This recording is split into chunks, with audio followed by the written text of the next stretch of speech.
Alors, ce qui m'unit à la maison Michel Sarrazin, c'est l'engagement. C'est une deuxième famille. C'est harmonieux. C'est un milieu tout à fait unique. C'est de faire partie d'une œuvre qui est beaucoup plus grande que soi. C'est que c'est un privilège que la maison nous choisisse et d'avoir été choisi pour être à la maison Michel Sarrazin.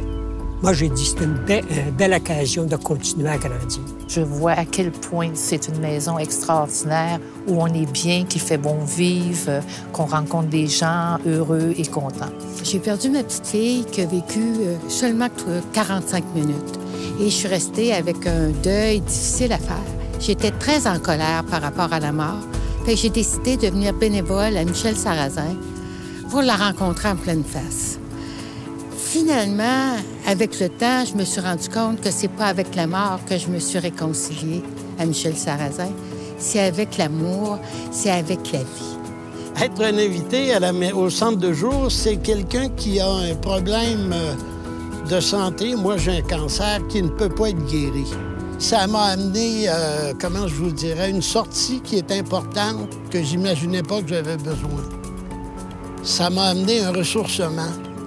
Ce sont vraiment des rencontres fantastiques et je m'en priverai pas. Je m'y suis fait plusieurs amis et j'ai toujours hâte au jeudi. Une des raisons pourquoi j'ai choisi Sarrazin, c'est qu'on sait que les résultats de nos études vont avoir un très grand impact, tant au niveau des patients ici, mais également pour toute la société québécoise. Tous les mercredis, j'ai le sentiment de créer du bonheur.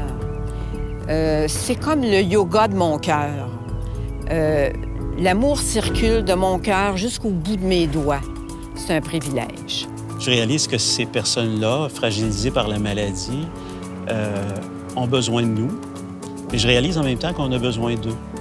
C'est probablement les philosophes que la société actuelle a le plus de besoin, à mon avis, d'être capable de composer, pas juste avec nos capacités de performer et de se dépasser, mais aussi de se dépasser autrement que uniquement par la performance. Je suis fière de faire partie de cette équipe qui donne son 110 % pour les patients en soins palliatifs et leurs proches. Je la rebaptiserai la maison, la merveilleuse maison Michel Sarrazin.